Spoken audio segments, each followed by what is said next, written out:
Hello and welcome everyone. Bonjour et bienvenue à tous. Je suis ravie de vous accueillir pour notre webinaire aujourd'hui dont le thème est C'est le moment de lancer la discussion. Je vais commencer par quelques points logistiques. La session est enregistrée aujourd'hui et nous avons le plaisir de vous offrir une interprétation simultanée en français pour cette session. Si vous souhaitez entendre la voix de l'interprète, sélectionnez Français en bas du menu de votre écran.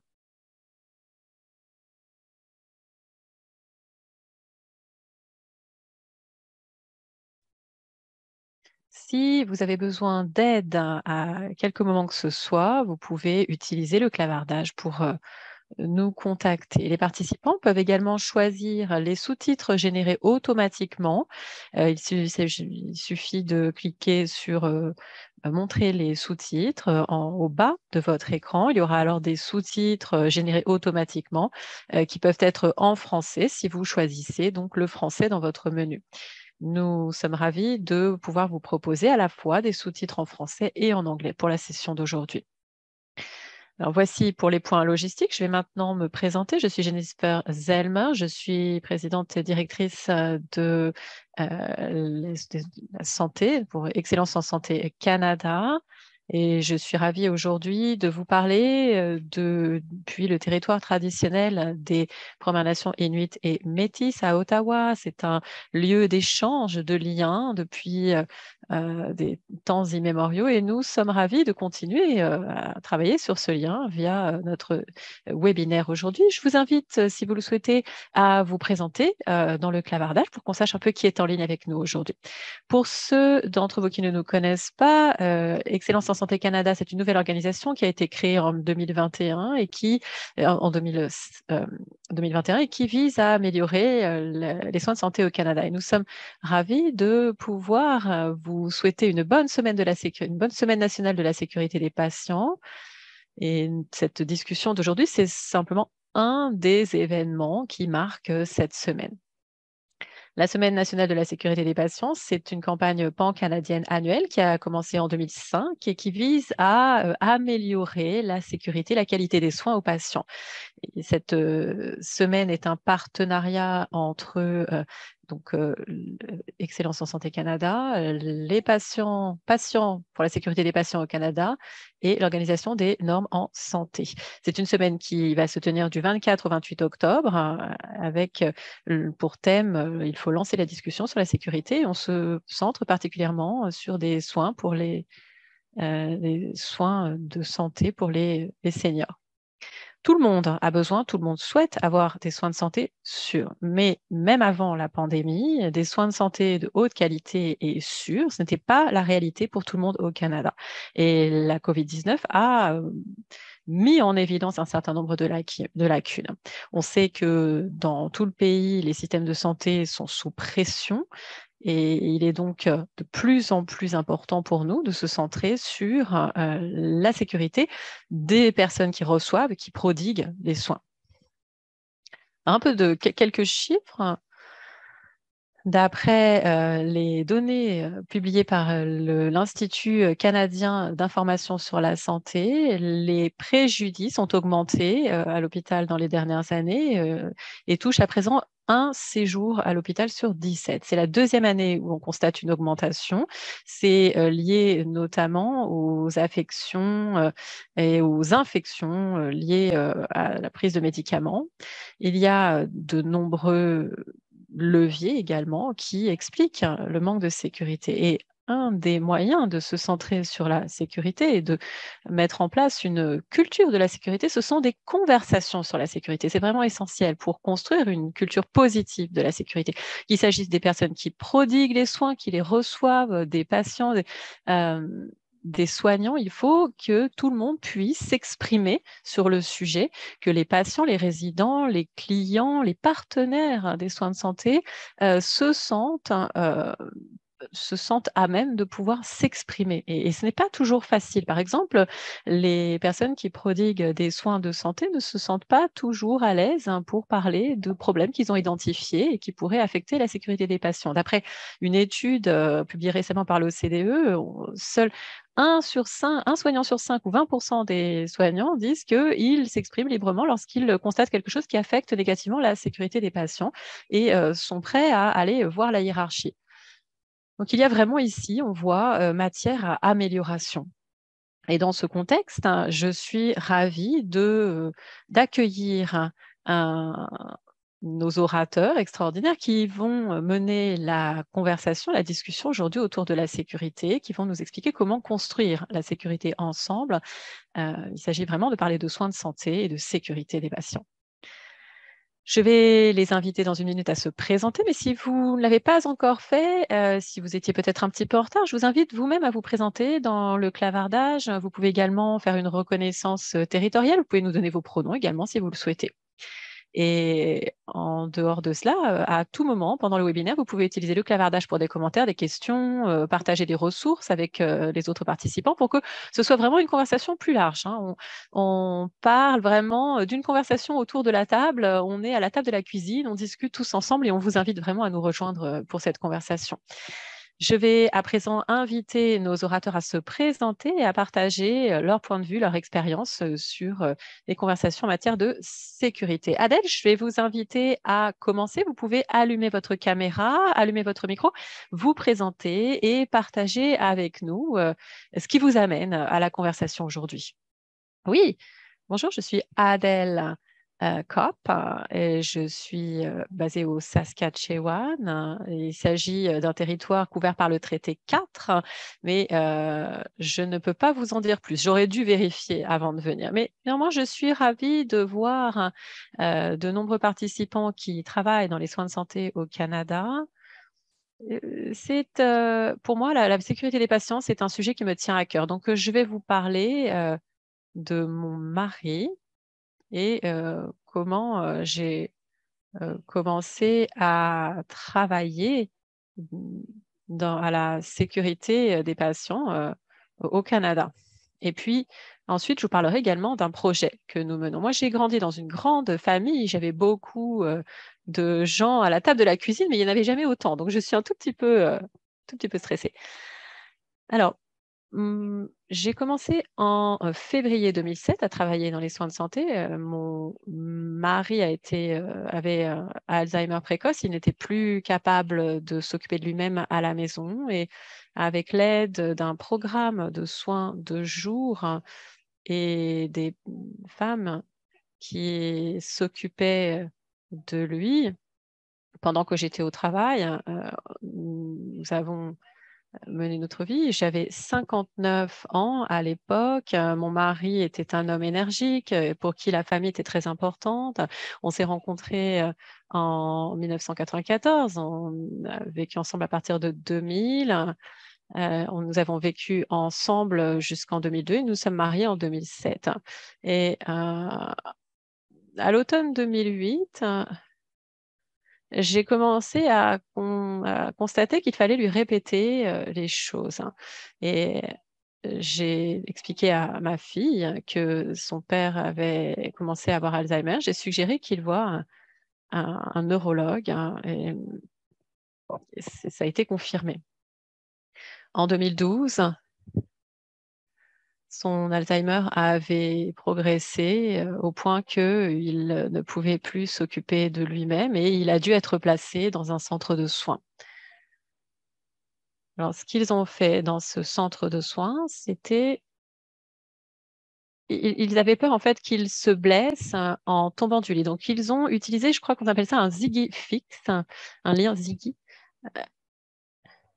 Et moi, ça ne me plaisait pas beaucoup. Quelque chose qu'il attachait à son lit. Je demandais aux soignants si on ne pouvait pas se passer de ce dispositif. Et en novembre 2017, ils ont accepté d'enlever les sangles. Ils ont baissé son lit, ils ont trouvé des solutions. Et cette photo que je vous montre aujourd'hui, c'est la photo de elle le matin suivant lorsque je suis arrivée dans sa chambre. Il était assis avec ses pieds comme ça sur le côté du lit et je ne l'avais jamais vu aussi heureux. C'est pour ça que j'ai pris cette photo. Elle est décédée le 3 février 2018. Il avait 61 ans. Mais je suis contente de pouvoir vous dire que le centre de soins a vraiment travaillé dur depuis ce moment-là, au cours des dernières années, pour supprimer les sangles, justement, qui maintiennent les patients sur leur lit, pour le faire pour autant de patients que possible et trouver d'autres solutions. Donc, le voyage de mon mari en soins longue durée a été court. On a trouvé assez rapidement à le placer en centre de soins, mais comme il n'y avait pas de place, il n'y avait néanmoins pas de place dans la ville où on habitait, il a donc dû être placé dans un centre de soins à 30 miles de chez nous. Et c'est vrai que c'est un centre de soins qui n'était pas vraiment adapté aux patients Alzheimer. C'était une sorte de maison de retraite, d'EHPAD. Et par exemple, il se perdait constamment. Et ça rendait les soins plus difficiles, en fait, pour lui. On a eu de la chance, néanmoins, puisque le 29 février 2016, j'ai pu le déplacer et le changer de centre de soins. Mais lorsque je suis allée le chercher, il avait la tête baissée, il avait du mal à mettre son manteau, il ne répondait pas en fait lorsque je lui parlais ou à peine. Et quand on est arrivé à la Skinner Unit et qu'il a été admis donc dans le nouveau centre de soins, l'infirmière a, a demandé pourquoi est-ce qu'elle prend du Heldo, c'est un médicament antipsychotique. Moi, j'ai regardé le soir ce médicament, les effets secondaires, et je me suis rendu compte qu'ils les avaient tous. Donc, j'ai immédiatement envoyé un fax à notre docteur, notre médecin de famille, pour qu'il arrête de lui donner ce médicament, parce qu'il était à présent dans un centre de soins Alzheimer, il n'en avait plus besoin. Et j'ai demandé à ce qu'on ne lui donne aucun médicament sans m'en informer au préalable. Je ne comprenais pas en fait comment il pouvait prendre la décision de donner à mon mari un médicament antipsychotique sans m'en informer. Euh, j'ai demandé à avoir des réunions régulières avec ses équipes de soins pour pouvoir discuter de ses besoins. Et il faut bien comprendre d'où je viens. Moi, j'étais j'étais professeur du primaire et secondaire. On s'occupait d'enfants de tout contexte. On avait constamment des conversations de groupe pour nos élèves. Et il me semblait normal de le faire également avec les patients, mais en fait, je me suis rendu compte que c'était assez nouveau pour le groupe. Donc moi, j'ai essayé d'identifier qui faisait quoi avant la première réunion et j'ai essayé de bien répertorier tout ce qui se passait pour qu'on puisse avoir de vraies conversations. Et je pense que ça a été utile. Je crois qu'il procède toujours de cette manière aujourd'hui. Mais c'est vrai qu'au départ, c'était difficile de savoir à qui je devais parler de tel ou tel problème. Ma fille Vanessa me disait, ouais, il cherche des gens pour faire partie de groupes de conversation, des familles de patients. Alors, j'ai donné ma candidature et je me suis rendu compte qu'il y avait un projet justement dans ce centre de soins sur comment réduire les médicaments antipsychotiques. Donc, j'ai participé à ce projet, mais en fait, c'était quand même vraiment le projet était beaucoup plus large que ça. Il s'agissait de stratégies pour éduquer le personnel, leur montrer comment travailler de façon plus sûre. On avait les 5 I, investiguer, mettre en place, le suivi, etc. Mais donc, avant de mettre en place quoi que ce soit, il fallait identifier les 5 types de préjudices, sous-traitement, déclin acquis à l'hôpital et les autres. Alors, le personnel parlait le matin des problèmes qui pouvaient survenir dans la journée, comment assurer la sécurité des patients. Et ce projet et les outils qu'on a mis en place ont permis vraiment d'améliorer la sécurité des patients. Ça permet également aux membres de l'équipe de faire des changements eux-mêmes, de se sentir autorisés à faire des changements. Parce que, comme ça a été dit dans l'introduction, souvent, les soignants savent ce qu'il faut améliorer, mais en fait, ils ne font pas entendre leur voix. Nous, ce qu'on a essayé de faire, c'est faire entendre cette voix qui est la leur. Et après notre dernière réunion à Toronto, juste avant les confinements dus à la COVID, on a eu la possibilité de faire des liens avec d'autres projets. Et on voit ici un diagramme qui montre... alors, ça vient de quelque chose que j'ai trouvé à Calgary et j'ai trouvé que c'était très utile parce que cela montre en fait où aller. Moi, quand j'ai commencé, lorsque lorsque mon mari commençait à être à l'hôpital, je ne savais pas qui contacter pour tel ou tel point. Et je me disais, mais attendez, quand il était dans le centre de soins, je me disais, mais qui est le directeur? Qui je dois contacter si j'ai un problème? Donc, ce diagramme s'est avéré très utile, pas seulement pour les patients et leurs familles, mais pour rendre les choses plus simples, hein. Moi, j'aurais vraiment aimé pouvoir avoir cette information lorsque mon mari a été admis dans le centre de soins. Parce que si en fait, on a l'impression que si on ne contacte personne parce qu'on ne sait pas qui contacter, il n'y a pas de problème. Mais en fait, c'est pas le cas. En fait, quand on ne sait pas qui contacter, on ne peut pas reporter les problèmes et c'est comme s'ils n'existaient pas. Donc, j'ai invité donc le centre de soins à mettre en place un diagramme de ce type. Donc, les changements existent et les conférences comme celle-ci aident également à mettre en place ces changements. Le changement, c'est lent, toujours, mais et le nombre de patients qui prennent des médicaments antipsychotiques dans notre centre de soins a baissé grâce aux conversations que l'on a.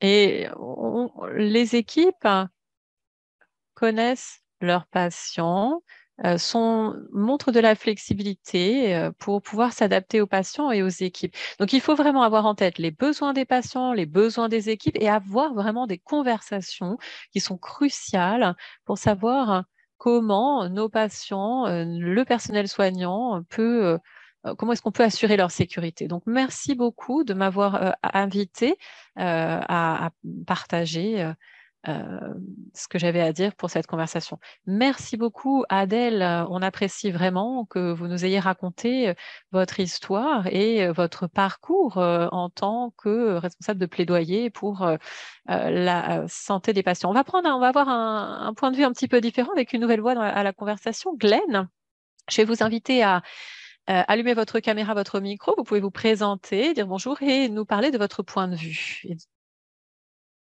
Oui, merci beaucoup. Bonjour à tous. Adèle, merci beaucoup de nous avoir raconté votre histoire. Euh, Je vais essayer de faire de mon mieux après ça. Je suis Glenn Macrae, je suis infirmier et je suis responsable de la sécurité des patients à la Santé Ontario. Je suis également en charge du portefeuille santé-sécurité. Je voudrais reconnaître aujourd'hui que je m'exprime depuis Kelowna en Colombie-Britannique, qui est le territoire traditionnel des Sauk algonquins. Alors, la sécurité. Pourquoi est-ce qu'on doit lancer la discussion?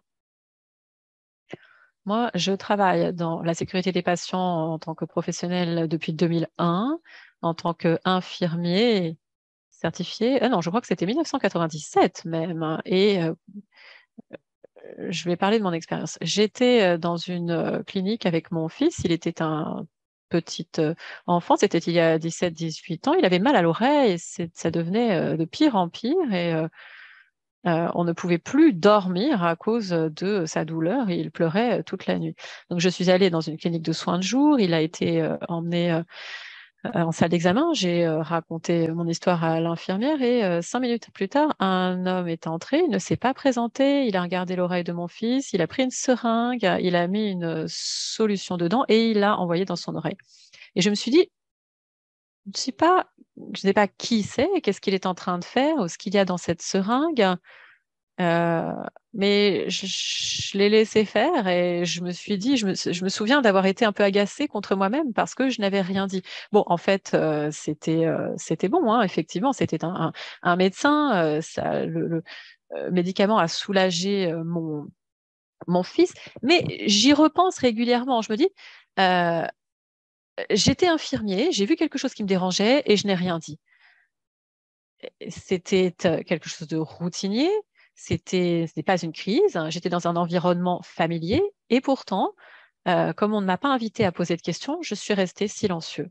Et si c'est mon expérience, je me dis, pourquoi attendre des autres qu'ils fassent différemment? À l'époque, je travaillais à un mémoire qui, justement, travaillait sur comment inciter les familles des patients à s'exprimer lorsqu'il y avait des préoccupations. Et je me suis dit, est-ce que vraiment ça marche, hein? Les gens sont intimidés, ils sont stressés. Je me suis dit, mais en fait, effectivement, ça ne marche pas. Les gens ne vont pas s'exprimer. Alors, pourquoi les arguments en faveur des conversations sur la sécurité, les arguments ne sont pas nouveaux.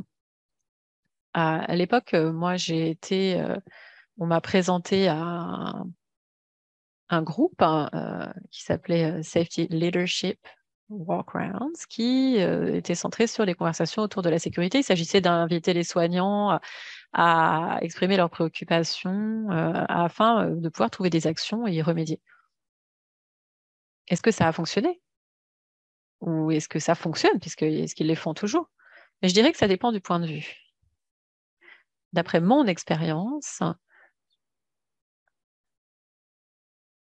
il faut en fait il faut que ça soit au moins une fois par semaine, il faut qu'il y ait un script, il faut que ça soit très formel. Et si on fait cet effort, on crée du lien.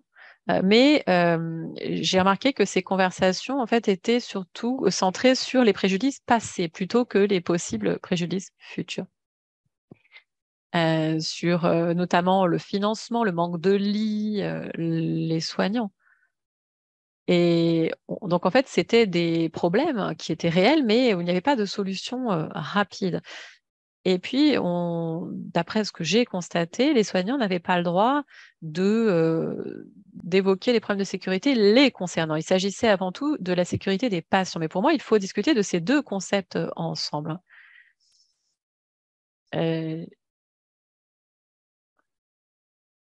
c'est quelque chose que j'ai dit notamment lors de réunions et de groupes de plaidoyer.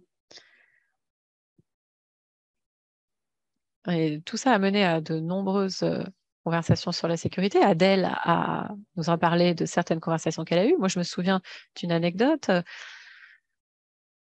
Dans un hôpital où je travaillais, et il s'agissait d'un comité de soignants qui travaillaient dans une unité. Ils se rencontraient et ils regardaient comment créer la sécurité dans leur unité. Le manager ne participait pas au comité, mais son travail, c'est simplement d'enlever les obstacles euh, pour l'équipe. Ce que je sais maintenant, que je ne savais pas euh, à l'époque, c'est que ce manager, en fait, créait l'espace nécessaire pour que ces conversations puissent avoir lieu. Et ça crée également la possibilité pour elle d'entendre ce que l'équipe avait à dire, ce qui était important pour eux, et euh, eux également pouvaient lui demander ce que elle considérait comme important. Un exemple qui veut.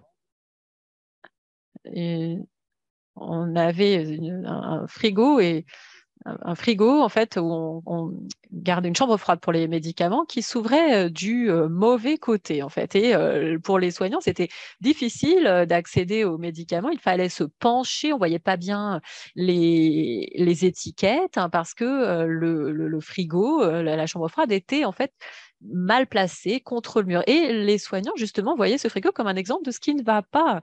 Et lorsque le problème est arrivé aux oreilles de la responsable, c'était la première fois qu'elle en entendait parler. Les patients le savaient, mais ils ne se sentaient pas autorisés à trouver la solution. En fait, il a fallu 5 minutes pour changer la porte de côté.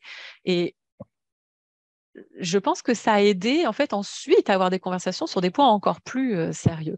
Lorsqu'on parle de conversations sur la sécurité, il y a de nombreux concepts, créer de l'espace, pouvoir parler à sa hiérarchie et aplatir la hiérarchie, prendre des décisions, même lorsque l'information n'est pas parfaite, suivre ces décisions. Et je pense qu'on peut, on devrait accroître ces conversations particulièrement avec les patients, les résidents, les familles, les soignants, les communautés et tous les autres partenaires qui sont impliqués dans les soins de santé. Tout le monde doit participer à ces conversations pour des raisons simples, hein. Les partenaires amènent de la passion et une nouvelle expérience au travail que l'on fait. Lorsqu'on dit euh, moi j'ai déjà essayé ça, ça marche pas. Nos partenaires disent, mais attendez, montrez-nous, peut-être que nous, on va voir les choses différemment. Nous, on a travaillé avec nos partenaires dans de nombreuses activités, et je crois que c'est le cas pour beaucoup d'entre vous. Et nos partenaires sont vraiment étroitement impliqués dans toutes nos initiatives. Ils sont impliqués dans nos règles, nos politiques, nos conversations. Donc, on continue à apprendre ensemble. Et si on veut lancer la discussion sur la sécurité, il faut également entendre, il faut avant tout entendre ce que nos partenaires ont à nous dire. Voilà, je vais redonner la parole sur ce. Merci beaucoup, Glenn. J'apprécie beaucoup que vous partagiez à la fois votre expérience personnelle. Je me retrouve tout à fait dans votre exemple. Même lorsque vous pouviez vous sentir tout à fait autorisé à parler, à vous exprimer, vous ne l'avez pas fait. Et puis, merci également de nous faire partager votre expérience professionnelle, votre expérience au travail et le travail que vous faites pour créer une culture de la sécurité. Je vais à présent amener la troisième voix à la conversation. Il s'agit de Viviane. Je vais vous passer la parole. Vous allez vous présenter et nous parler de votre point de vue. Merci Jennifer, merci à Glenn, merci Adèle de nous avoir parlé de votre expérience et de celle de votre mari. Je suis Viviane Ewa, je m'occupe de soins aux personnes âgées et je travaille en Alberta, dans la zone de Calgary. Et je voudrais reconnaître que je m'exprime depuis le territoire traditionnel des personnes couvertes par le traité numéro 7 au sud de l'Alberta, notamment les Blackfoot, Mississauga, Piikani, les Premières Nations et les nations Stoney et Nakoda, notamment les Chiniki. La ville de Calgary, d'où je m'exprime, fait également partie de la région numéro 3. Alors, j'écoutais Glenn et je me suis dit que j'allais continuer sur le même thème. Il y a 2 semaines, je suis allée dans un centre de soins à long terme et j'ai commencé une conversation avec le membre de la famille d'un des résidents de ce centre. C'était un résident qui avait des problèmes d'oreille. Elle avait eu 2 épisodes de pus dans l'oreille. Et on a eu une conversation avec la famille sur éventuellement une consultation avec un ORL, comment faire la toilette de l'oreille. Et le fils m'a regardé, il m'a dit, Docteur Iwa, je ne sais pas trop en fait, le rendez-vous ORL, qu'est-ce que ça va nous apporter? J'ai écouté, c'est vraiment important hein, lorsqu'on justement parle de conversation sur la sécurité. J'ai dit, d'accord. Euh, attendez, que je comprenne bien.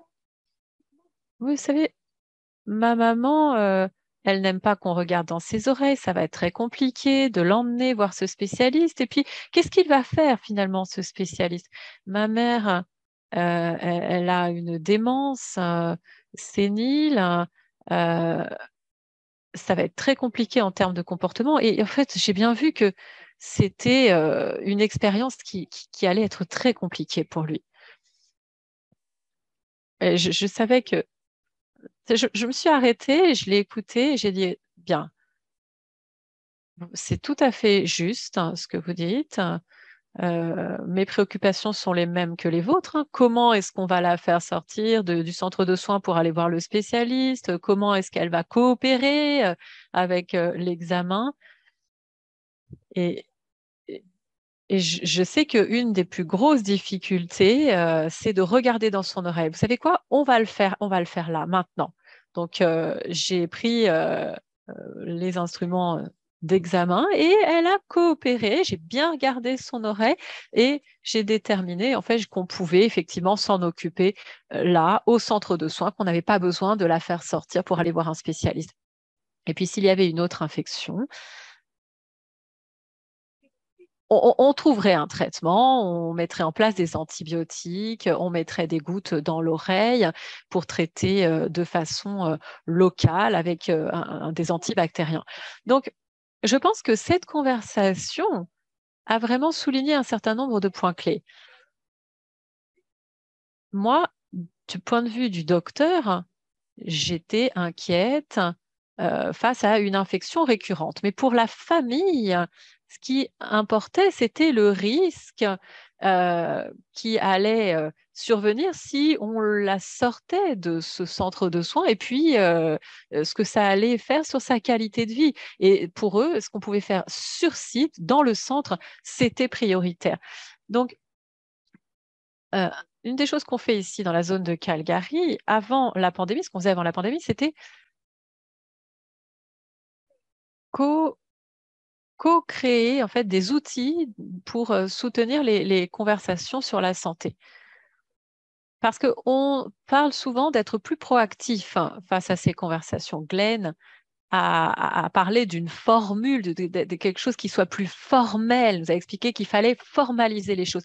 Et c'est tout à fait l'approche que l'on veut avoir, une approche plus proactive. Souvent, éviter les préjudices, c'est créer une culture de la sécurité, un environnement sûr, une situation où les familles, les résidents, les soignants peuvent parler ensemble, parler de la sécurité, de ce que ça signifie et comment on peut parvenir à ça sur nos différents sites. Donc, nos services à Calgary ont mis en place cette idée de créer des outils de conversation qui peuvent aider. On utilise ce qu'on appelle une méthodologie avec deux phases. Première phase, des entretiens semi-structurés et des groupes où on a un certain nombre de sessions pour comprendre le point de vue des familles, des résidents et des soignants. Et ce qui est intéressant lorsqu'on mixe les soignants, les patients, c'est que ça permet d'inclure également les aides-soignants parce qu'on veut vraiment entendre la voix de tout le monde, tous les gens qui font partie de ce cercle de soins des résidents. Et puis ensuite, il y a la phase 2 où on prend tous ces thèmes, on reprend tous les thèmes qui ont émergé et on met en place des outils. Vous en voyez un ici, c'est le moi et mes besoins, de la pyramide moi et mes besoins. Un des points intéressants qui est ressorti de ce projet est quelque chose que je retiens et qui souligne vraiment, qui revient à cette conversation que j'ai eue avec le fils de ma patiente, c'est qu'il y a différentes définitions de la sécurité. Et si on ne demande pas, si on n'écoute pas, on ne comprendra probablement pas ce que veulent nous dire les résidents et les familles.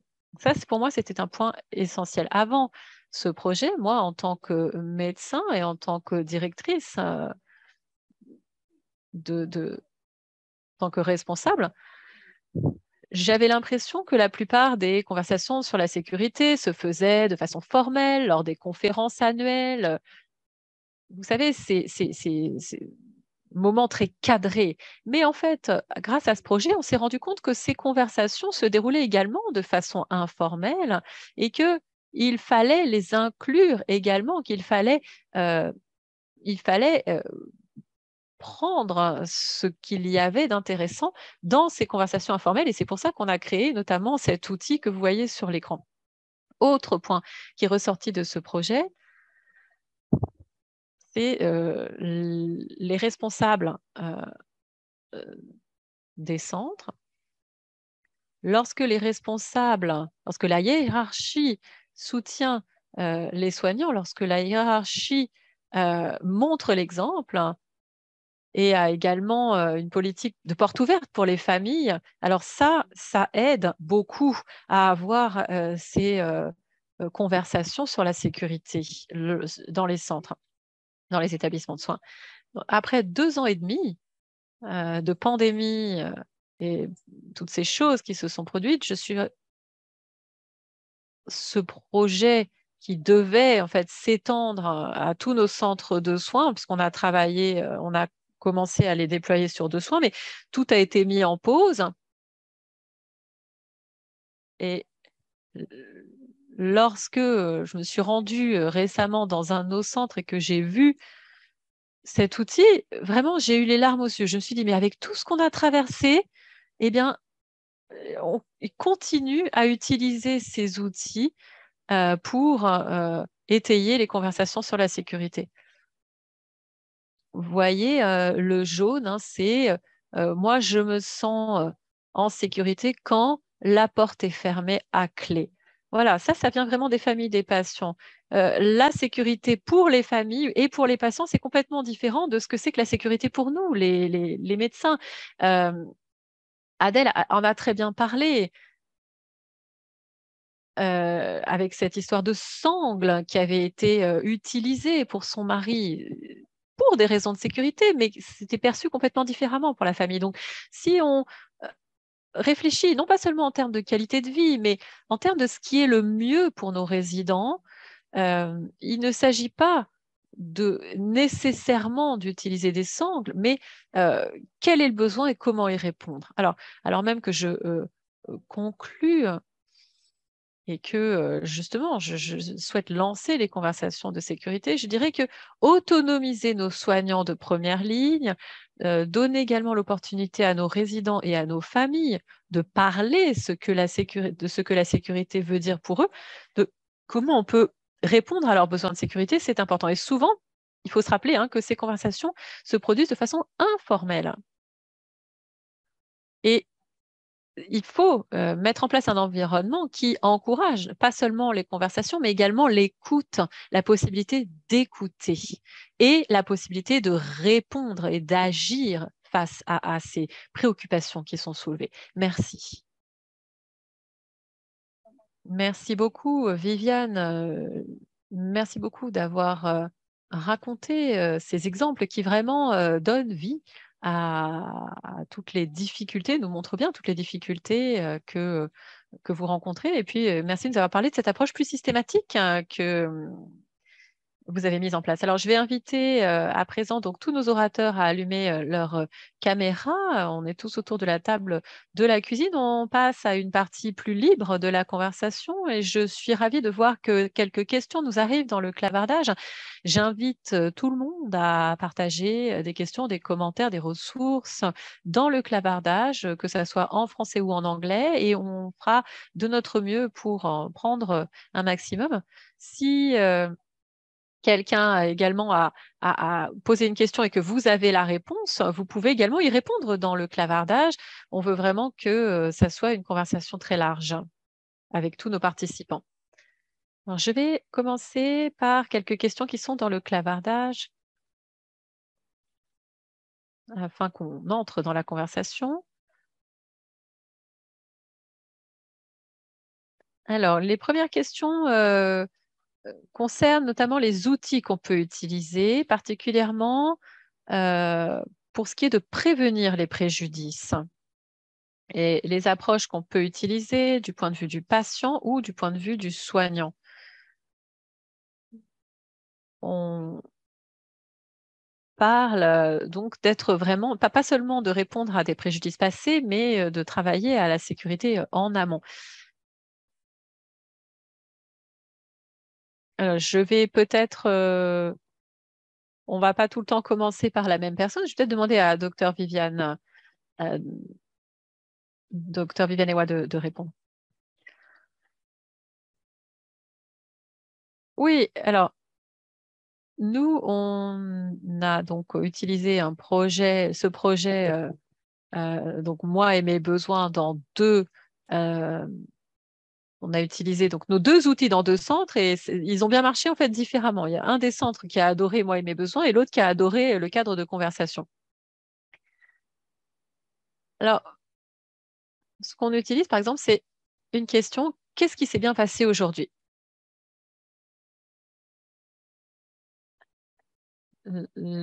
Avec la question, qu'est-ce qui s'est bien passé aujourd'hui? Ça permet de dire, alors, qu'est-ce qui se passe sur le site aujourd'hui? Qu'est-ce qui s'est passé? Puis, il y a aussi la question, j'attends du soignant que. Alors ça, c'est peut-être pour le résident ou la famille. Moi et mes besoins, par exemple, j'attends que les soignants ferment ma porte à clé, par exemple, hein, ou qu'on fixe bien mon dentier. Puis ensuite, il y a les conversations plus profondes. Et de la part de nos soignants de première ligne, on entend que parfois, il est très difficile d'avoir des conversations plus profondes, plus avant. Par exemple, je me sens coupable quand, ou j'aimerais que vous sachiez que, ou je ne me sens pas confortable face à. Ça, ce sont des conversations plus difficiles, hein, mais quand on utilise ce cadre, eh bien, ça permet vraiment d'avoir des conversations qui sont plus profondes et de s'assurer que le soignant qui démarre cette conversation va pouvoir communiquer avec d'autres soignants, pourquoi pas la hiérarchie, et que donc il y ait la conversation, il y ait l'écoute et ensuite l'action pour s'assurer que les préoccupations en matière de santé soient gérées. Merci beaucoup, Viviane, hein. C'est un bon exemple, hein. Ce n'est pas une approche qui est la même pour tous, mais vraiment quelque chose qui peut être adapté. Glenn, est-ce qu'il y a quelque chose que vous voudriez ajouter, des outils, par exemple, des approches qui sont les vôtres? Oui, peut-être une chose, hein. Ce n'est pas tellement un outil, une approche immédiate, c'est... Ah, on n'entend plus Glenn. Glenn, on vous a perdu.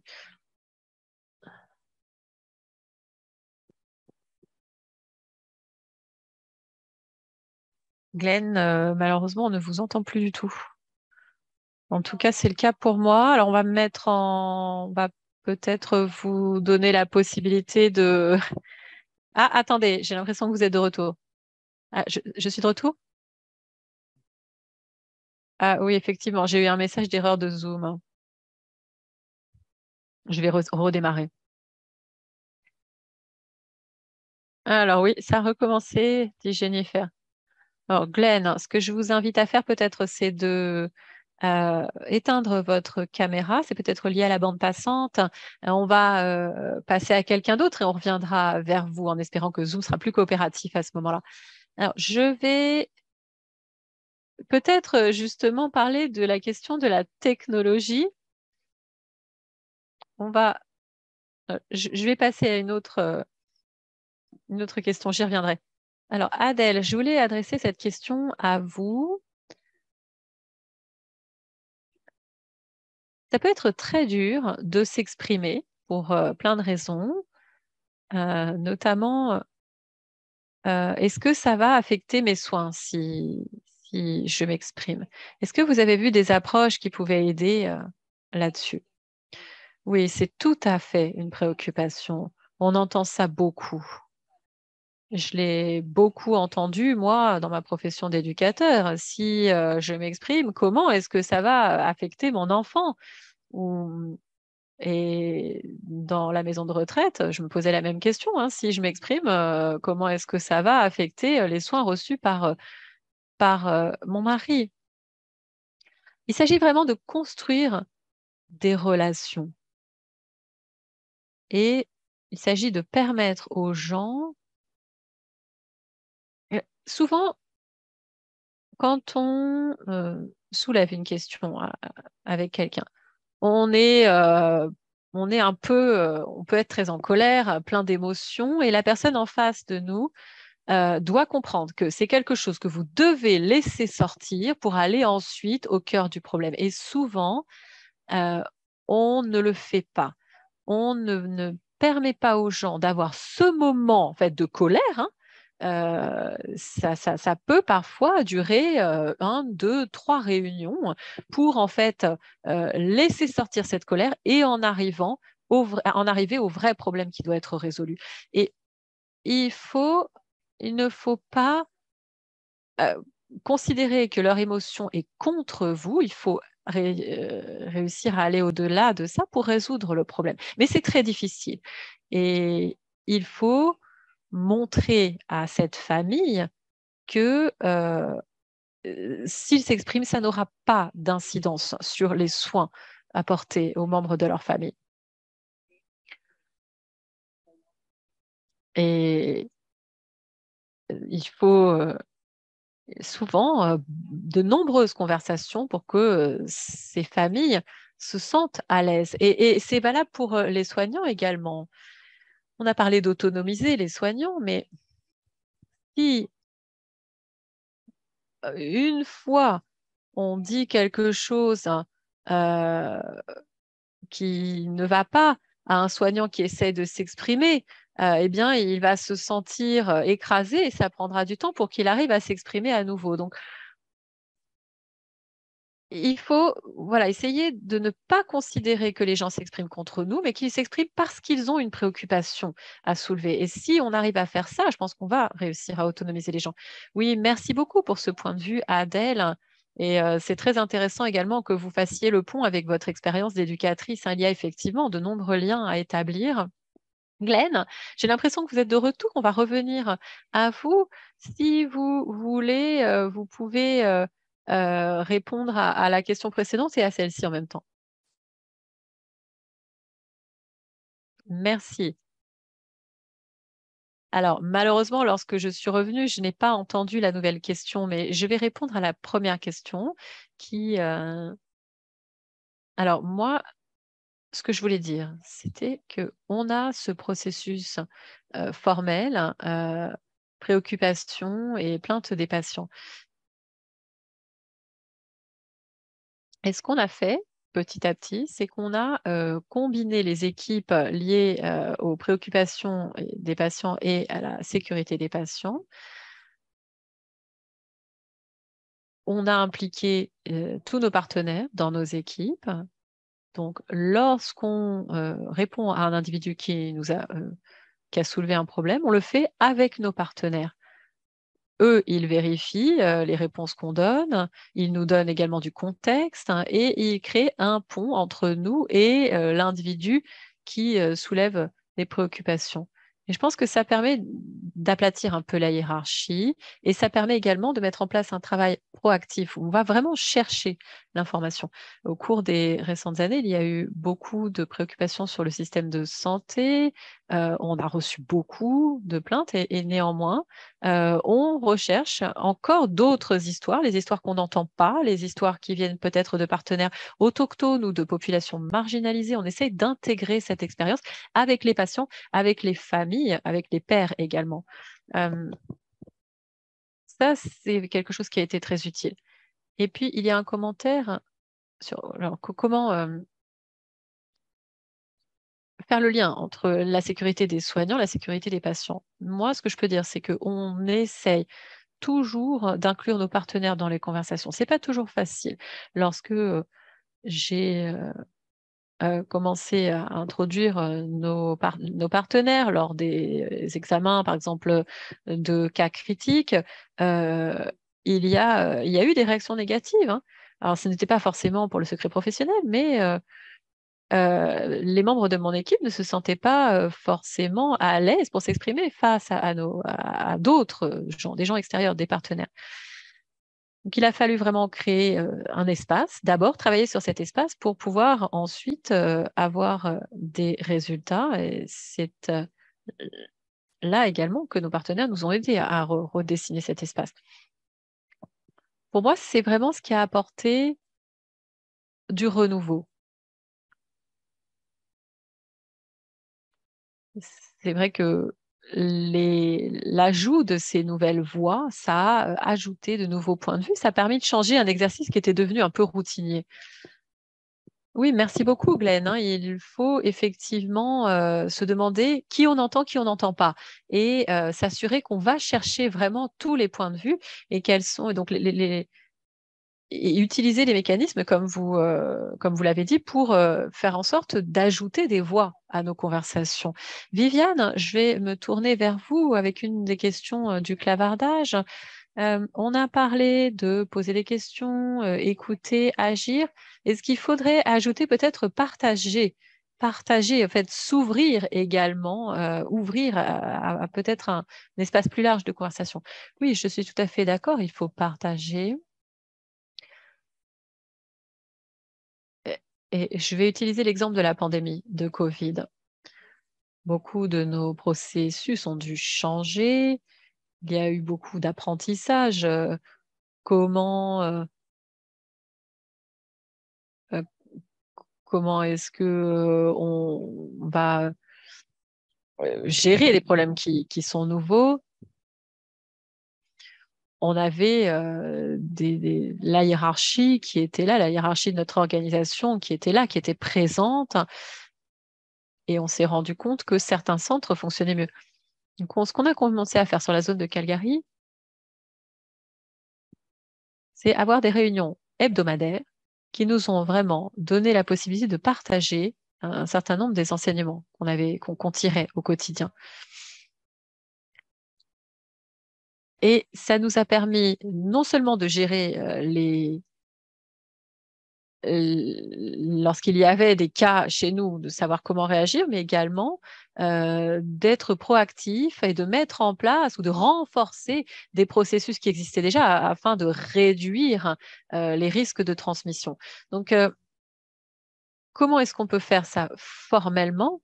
C'est important. Autre chose qu'on fait dans la zone de Calgary, c'est qu'on a un comité sur la qualité de service, un des comités qui a été mis en pause pendant la pandémie, mais il a redémarré, et c'est également un cadre où on a des soignants, des responsables du service qualité, des responsables de maisons de retraite qui peuvent venir partager leur expérience sur la culture de la sécurité, quelles sont les expériences qu'on tire de préjudices passés, tout ce qui a fonctionné sur un site, comment est-ce qu'on peut éventuellement le transposer à un autre site. Donc, effectivement, partager, c'est essentiel. En tant qu'organisation, ça ne peut que renforcer notre culture de la sécurité. Merci beaucoup pour ce point de vue. Effectivement, merci de partager justement à votre tour cette les dispositifs que vous avez mis en place. Alors, on pourrait continuer cette conversation toute la journée, mais on a des contraintes de temps. Je vais donc demander à nos orateurs de nous donner une dernière, nous faire part peut-être du mot de la fin. Glenn, on va commencer par vous. Peut-être le mot de la fin, ensuite Viviane, et puis Adèle, on finira par vous. Glenn, merci. Alors, moi, j'ai beaucoup parlé aujourd'hui de créer des partenariats avec d'autres, pas seulement les soignants, pas seulement le personnel médical, intégrer nos partenaires aux conversations. Pour moi, c'est vraiment essentiel. Un élément sur lequel on travaille, c'est si on est dans une situation à l'avenir, dans une pandémie peut-être, ou quelque chose de similaire à ce qu'on a connu, comment est-ce qu'on peut maintenir cette idée d'une équipe qui inclurait tout le monde et comment est-ce qu'on peut continuer à entendre la voix de tout le monde dans ces scénarios où on est obligé de réduire, pour plein de bonnes raisons, mais réduire les visites des familles et de réduire les conversations à cause du cadre de lutte contre le Covid. Comment est-ce que malgré ça, on continue à entendre la voix des patients et la voix des partenaires dans ces scénarios à l'avenir? Ça, c'est quelque chose sur lequel on va travailler avec nos partenaires. On n'a pas besoin de mettre en pause les conversations sur la sécurité et s'il y a une autre pandémie, il faut trouver un moyen de les continuer. C'est quelque chose que les gens ont noté, hein, ces conversations ont été mises en pause, mais il faut trouver des moyens de les maintenir et c'est là-dessus qu'on va mettre notre énergie à l'avenir. Merci beaucoup, Glenn. Vivienne, le mot de la fin, Vivienne. Alors à travers la pandémie de Covid-19, je dirais qu'on a rencontré de très nombreuses difficultés. Et puisqu'on parle de lancer la discussion sur la sécurité, il faut d'abord appuyer sur pause et se demander qu'est-ce que ça veut dire. Il faut avant tout poser la bonne question, écouter, faire preuve d'empathie, de compassion et mettre en place les conditions nécessaires pour pouvoir agir. Et c'est très difficile à faire hein, si on est épuisé, comme ça c'est le cas à la fin de la pandémie. Donc, prendre en compte, hein, il faut prendre en compte ce qu'on vient de vivre. Donc, j'invite vraiment les soignants à avoir conscience de ça, à prendre soin de leur santé mentale afin de s'assurer que quand on vient au travail, on est dans un état d'esprit qui va nous permettre de poser les bonnes questions et d'être réceptif aux besoins de nos soignants. Merci. Merci, oui, c'est un conseil absolument essentiel. Adèle, le mot de la fin de votre côté.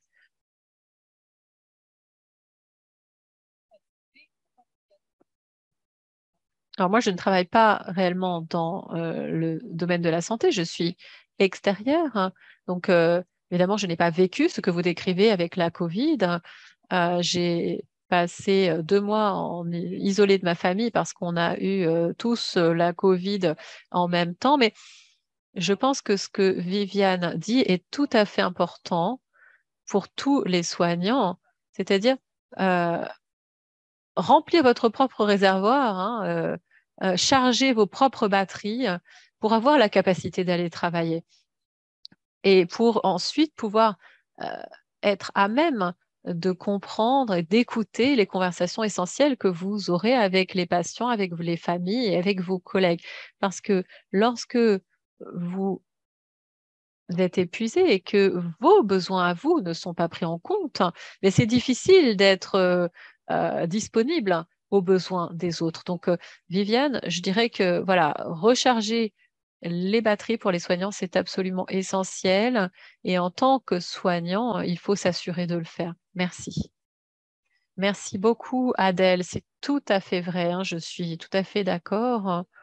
Et j'espère qu'on peut réussir à faire ça tous ensemble. Moi, ce qui permet de recharger mes batteries, justement, c'est de discuter tous ensemble. Donc, j'espère qu'on peut continuer à faire ça. Alors, voilà, si on était dans une pièce tous ensemble, il y aurait plein d'applaudissements, il y aurait des remerciements, mais je vous remercie néanmoins. Je remercie nos orateurs, je remercie tous ceux qui ont contribué au clavardage, tous nos participants. Alors, on n'entend pas ces applaudissements, mais je sais qu'ils sont là. On a énormément de remerciements dans le clavardage. J'espère que vous avez trouvé cette session intéressante. Vous allez recevoir un lien par courriel avec l'enregistrement ainsi que des ressources liées à la Semaine nationale de la sécurité des patients que vous pouvez partager avec vos collègues. Vous voyez ici sur l'écran également des informations sur la sécurité, les discussions sur la sécurité, des dispositifs auxquels vous pouvez participer avec vos collègues, notamment la série Agir pour les discussions sur la sécurité. C'est quelque chose qui est virtuel. Il y aura du tutorat, des discussions, de l'apprentissage entre pairs. Vous pouvez également participer à Repenser les soins longue durée, qui vise à construire des soins de plus haute qualité avec et pour les gens euh, qui sont en centre de soins de santé longue durée au Canada. Alors, pour ces 2 programmes, il faut poser sa candidature avant le 4 novembre. Notre prochain webinaire se tiendra le 27 octobre. On reprendra donc des conversations sur comment assurer la sécurité de la main-d'œuvre et du lieu de travail. Vous pouvez donc avoir toutes ces informations à safetyconversations.ca. Merci beaucoup pour votre présence aujourd'hui et je me réjouis de travailler avec vous pour améliorer la sécurité, éliminer les préjudices et améliorer nos expériences dans tout le pays. Merci beaucoup, merci et très bonne journée à tous.